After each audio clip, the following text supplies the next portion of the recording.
Okay, so I think settings are a good starting point. So for tip number one, we will point out some important settings. Now, to start with, I'm going to mention that settings don't really matter too much. It does depend on your PC and what it can or can't handle. So overall, they're not overly important. I wouldn't stress about them, but there are a couple of key settings that can make a difference. So to begin with, straight away, NVIDIA DLSS and VSync, you want these two options disabled. That can mess around with your FPS. You just want those off. Low latency you want on. It's actually a very good technology by NVIDIA. It works well. It helps to stabilize your FPS and to reduce input lag. So you definitely want that on. Field of view, you want that on 80. Yeah, very simply, you want to see as much as possible around you. Motion blur, have it off. You're playing a shooter. You know, if you're flicking between targets, you want to be able to have as little blur as possible. Makes sense, pretty self-explanatory.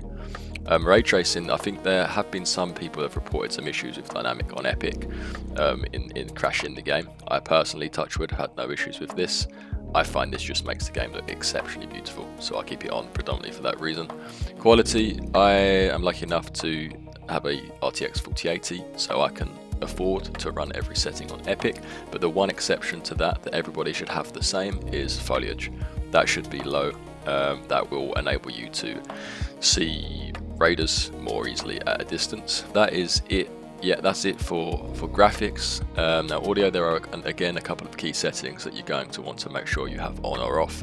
Night mode, for me, definitely night mode on. There's no explanation here when you hover over night mode as to what it does, but in my own anecdotal testing, it seems to amplify effects, i.e. footsteps. So yeah, night mode for me is a really great setting for audio. Can you say audio visibility? I don't know. Basically, your ability to hear people's steps and the important sound cues you need to hear. It helps amplify those. So yeah, night mode on. Now I have my master volume low right now, just because I'm in the menu, and obviously I don't want to have this, whatever the noise is in the background. It's a little bit annoying, to be honest. I have that down just for the purpose of this video, but generally I'll rock with that at about 25 to maybe 30%, and then I like to put my effects all the way up to maximum, because again, footsteps and all of the important audio cues do fall within the effects meter, so you want that as high as possible. Music volume I have off. Call me boring, but yeah, I want the competitive edge of not having music overplaying important sound cues. The rest is pretty standard. Yeah, all of these are pretty standard, so they're the only ones you need to worry about in audio, and that's mostly it. But if we do just come to accessibility here, there's one last setting, and that is blocked line of fire. You see these move crosshair when line of fire is blocked, and smooth move when line of fire is blocked.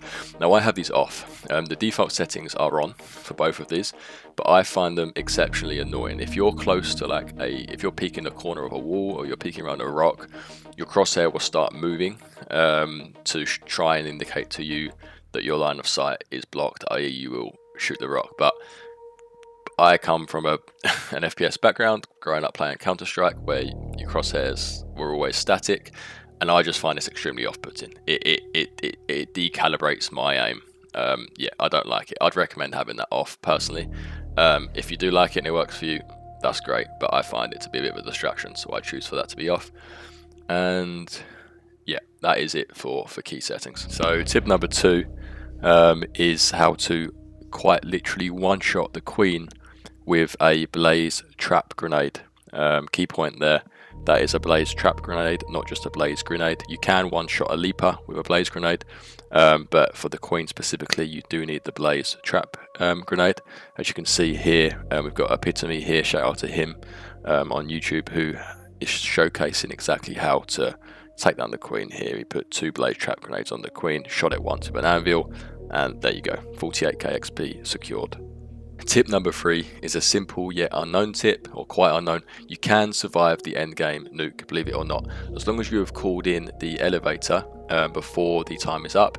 When the nuke lands, if the elevator is still being called in, you will survive the impact. You won't be killed, and you still have time, I think 2 minutes to extract. Now, tip number 4 is, again, another very simple tip, but exceptionally underutilized. The adrenaline shot is absolutely busted. There's no cooldown on use between these shots, and you can stack them up to as many as 5 in one stack. Definitely worth bringing in 2 to 3 of these into a raid. Even more worth if you have a specific objective in raid where you need to get somewhere quickly.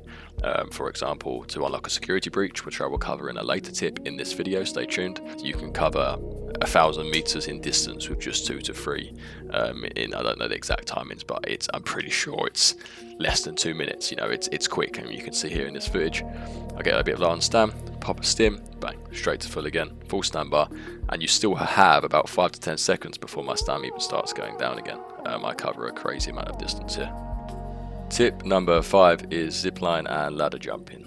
Now, this is known to a lot of people, but there is a specific mechanism that you want to be aware of when using this to reduce your risk of dying from fall damage and also increase the efficiency of your movement. So as you can see here, you can actually free fall all the way right to the bottom of the, in this case, the zipline, and just press E at the final second, and it will mitigate any damage that you would have otherwise taken. And also, you can see you can do the exact same thing for the ladder. Now, there is a slight caveat here with the ladders. You do need to be a little bit more careful. You can't just sort of run and jump quite loosely. You need to be pretty specific with your movements. You need to slowly position yourself, as I'll showcase here. Step just over the top of the ladder.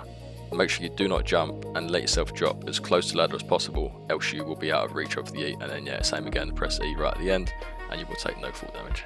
Now, tip number 6 is how to dodge the taser effect from the hornets.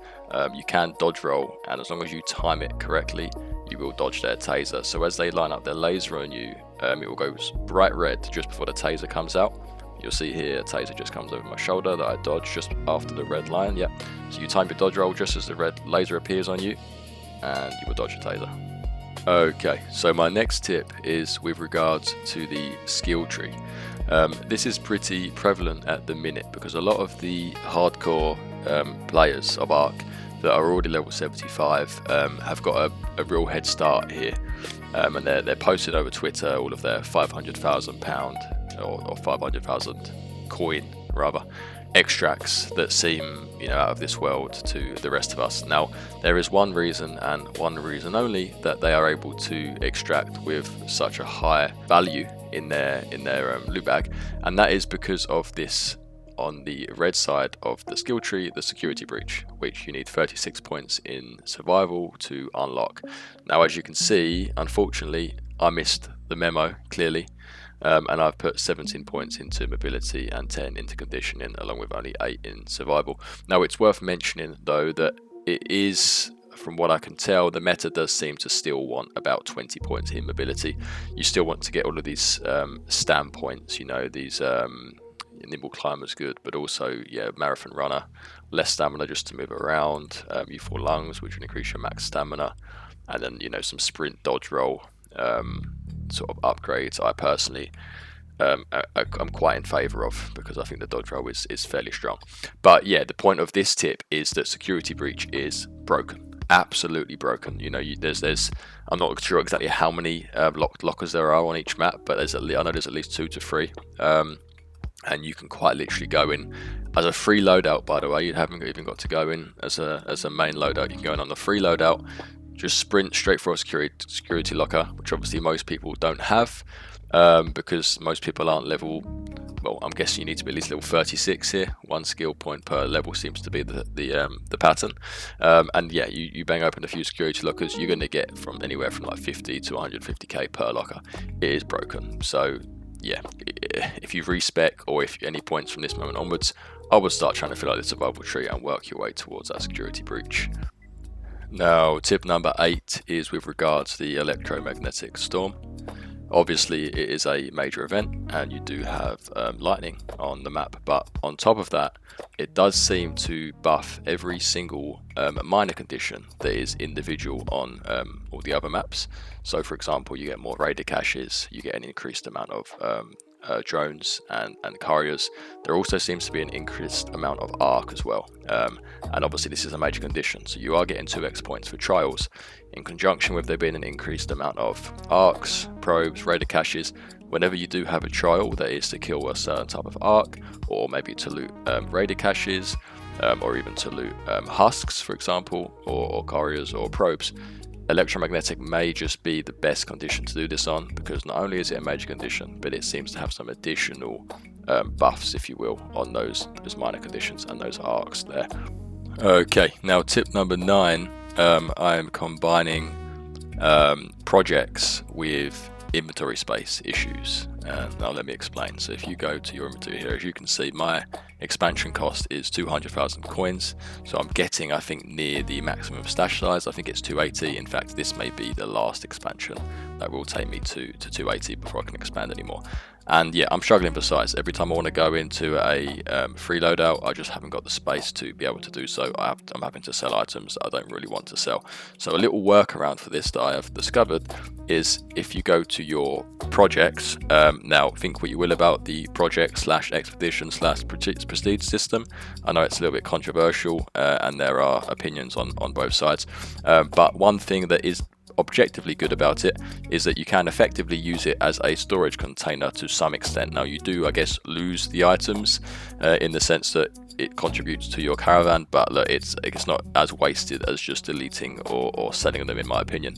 So when you see here, you've got 5-6 stages of the caravan build, and you can, I've already committed resources for metal, rubber, and steel springs, but you can commit resources here. So I've got 23 arc alloys currently in my inventory, which is taking up space. You know, I don't really want them there. I can commit these, and yeah, they leave your inventory and they go towards the caravan. So for me, that's a great tip. It's one way to free up some storage in your stash whilst not completely wasting the resource. It's still contributing to something.